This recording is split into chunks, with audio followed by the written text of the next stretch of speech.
जयललिता की दीपावली अब जेल के अंधेरे में नहीं बीतेगी। सुप्रीम कोर्ट ने उन्हें बड़ी राहत देते हुए अंतरिम जमानत दे दी है।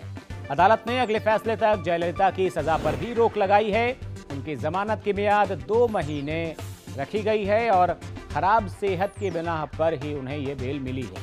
अदालत के आदेश के मुताबिक 18 दिसंबर तक उन्हें कोर्ट के सामने अपने इलाज से जुड़े कागजात पेश करने होंगे। अदालत ने यह भी साफ कर दिया है कि अगर जयललिता के समर्थक तमिलनाडु में कोई हिंसा करते हैं तो भी ये बेल रद्द हो सकती है। जमानत की शर्तों के मुताबिक 18 दिसंबर तक जयललिता को अपने घर के अंदर ही रहना होगा। जयललिता फिलहाल बेंगलुरु की जेल में बंद है। इससे पहले कर्नाटक हाई कोर्ट ने 7 अक्टूबर को एआईएडीएमके के मुखिया को जमानत पर रिहा करने से इनकार कर दिया था। एआईएडीएमके सुप्रीमो जयललिता को बेंगलुरु की विशेष अदालत ने 18 साल पुराने मामले में मुख्यमंत्री के तौर पर पहले कार्यकाल के दौरान आय से अधिक संपत्ति जमा करने का दोषी माना था। कोर्ट ने उन्हें 4 साल की कैद और 100 करोड़ रुपए के जुर्माने की सजा सुनाई थी। तो अब उन्हें जमानत मिल गई है, राहत मिली है। जयललिता को उनके समर्थकों में खुशी की लहर है और दीपावली कम से कम जेल की अंधेरी काल कोठरी में नहीं बीतेगी। अपने घर में ही इस दौरान वो रहेंगी। कई शर्तें हैं। ये भी एक शर्त है कि अगर उनके समर्थकों ने कोई हिंसा की, कोई बवाल किया, तो भी ये जमानत रद्द हो जाएगी। 2 तस्वीरें आपको हम यहाँ पर दिखा रहे हैं। जयललिता को जमानत मिली है और जमानत के बाद समर्थकों में किस तरह की खुशी है ये भी आप देखिए, क्योंकि जब सजा का ऐलान हुआ था, विशेष अदालत ने जब सजा का ऐलान किया था तो भी काफ़ी हंगामा हुआ था। कई दिनों तक कर्फ्यू लगाना पड़ा था। कई इलाकों में ज़बरदस्त हंगामा देखने को मिला था। और जब कर्नाटक हाई कोर्ट ने पिछली बार जमानत नहीं दी थी तो भी ज़बरदस्त हंगामा हुआ था। अब जब सुप्रीम कोर्ट ने जमानत दी है 2 महीने की, तो उसके बाद समर्थकों में काफ़ी खुशी नजर आ रही है।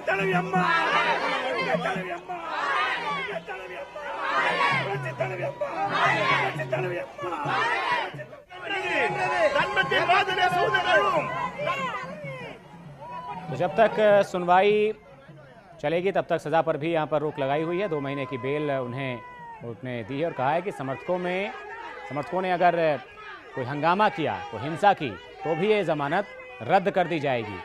सेहत का हवाला देकर जमानत मांगी गई थी और कोर्ट ने उन्हें इस बिना पर जमानत दी भी है और कहा है कि 2 महीने बाद यानी 18 दिसंबर को लगभग उन्हें अपने सेहत से जुड़े जो कागजात हैं, उनके जो इलाज से जुड़े कागजात होंगे, वो पेश करने होंगे।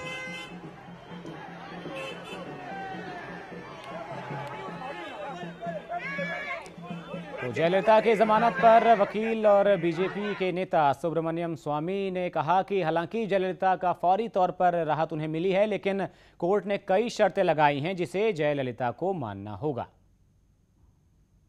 That she will not leave and some other just a condition over there.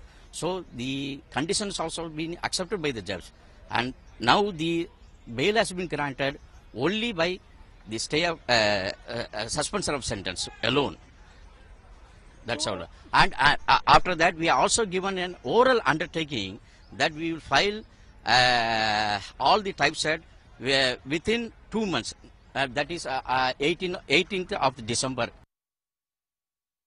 Jayalalithaa को और उसके साथियों को इस आधार पर राहत मिली है कि कर्नाटका हाई कोर्ट ने अभी तक ये सेंटेंस को जो दंड मिली है इसको सस्पेंड करना है कि नहीं करना है, ये इस पर उन्होंने अभी तक बहस नहीं की।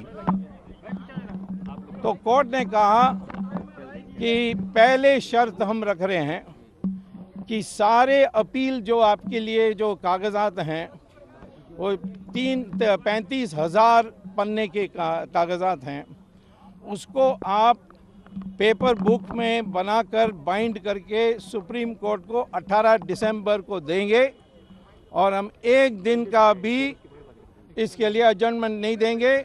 और यदि आप 18 दिसंबर को ये प्रस्तुत नहीं करेंगे, जिसमें मुझे भी एक कॉपी देनी पड़ेगी, तो फिर उसकी बेल कैंसिल हो जाएगी। तो मनीष ठाकुर ज्यादा जानकारी के साथ हमारे साथ जुड़े हुए हैं लाइव न्यूज रूम से। मनीष, इस पूरे मामले में फौरी राहत तो मिली है, कम से कम जयललिता की दीपावली तो अंधेरे में नहीं बीतेगी। निश्चित रूप से तत्काल कह सकते हैं विद्या की बहुत बड़ी राहत जयललिता के लिए है। जयललिता कम से कम अब 18 दिसंबर तक जेल से बाहर होंगी। वो दिवाली मनाएंगी अपने समर्थकों के साथ और निश्चित रूप से उनके समर्थकों के लिए भी उल्लास की बात है। मगर जमानत को अधिकार माना है सुप्रीम कोर्ट ने जयललिता जैसे किसी भी एक्यूज्ड के लिए। साथ ही ये कहा है कि आप राजनीति से जुड़े लोग हैं और जिस तरह से आपके समर्थकों का व्यवहार रहा है, यदि यही व्यवहार रहा उनका और किसी भी ढंग से आपके समर्थकों के व्यवहार के कारण तमिलनाडु की जनता परेशान हुई, वहाँ कोई तोड़फोड़ हुआ, तो वो आपके लिए वो जिम्मेदारी आपको लेनी होगी और वो भी शर्त होगा आपकी ज़मानत रद्द होने का। तो निश्चित रूप से ये जो राहत है उसके साथ एक बड़ी परेशानी अपने समर्थकों को कंट्रोल करने का जयललिता के ऊपर है, क्योंकि आमतौर पर दक्षिण के राजनेताओं के साथ इस कदर जो एक अंधभक्ति होती है वहाँ के समर्थकों में, तो इस पे कंट्रोल करना जयललिता के लिए बहुत आसान नहीं होगा। उनके समर्थकों के उल्लास को लेकर के और जो आक्रोश है जयललिता को सजा को लेकर के, उस पर कंट्रोल करना जयललिता के लिए मुश्किल होगा। और यदि ऐसा कुछ होता है तो सुप्रीम कोर्ट ने एक नई तरह की शर्त जोड़ी है। आमतौर पर इस तरह की शर्तें जोड़ी नहीं जाती हैं, मगर ये नई तरह की शर्त जोड़ी है कि आप किसी भी ढंग से कानून व्यवस्था यदि तमिलनाडु की खराब होती है और किसी भी तरीके से यदि सरकारी संपत्ति क्षतिग्रस्त किया जाता है तमिलनाडु में, तो उसके लिए जिम्मेदार आप होंगी और वो शर्त होगा जिसके आधार पे आपकी जमानत रद्द कर दी जाएगी। ये कहा है सुप्रीम कोर्ट ने कि 18 दिसंबर तक आपको जमानत पे आप छोड़ती है सुप्रीम कोर्ट, और ये मानती है कि यदि आपका स्वास्थ्य खराब है तो आप तमाम कागजात हमें पेश कीजिए जी। आप अपने घर से बाहर नहीं जाएंगे, किसी भी ढंग से आप कोई इस तरह का माहौल नहीं इकट्ठा करेंगे कि आप कोर्ट और कानून के खिलाफ की आपको गलत तरीके से सजा दी गई है। आपको तत्काल राहत दी जा रही है। आप हाई कोर्ट जाइए और हाई कोर्ट को ये निर्देश दिया है सुप्रीम कोर्ट ने कि 3 महीने के अंदर इस सुनवाई को खत्म करें और जयललिता जैसी एक जो शख्सियत हैं वो अपने प्रभाव के आधार पर किसी भी ढंग से तारीख ना लें। तो निश्चित रूप से राहत के साथ बहुत सारी परेशानी सुप्रीम कोर्ट ने इस जमानत में जोड़ी है।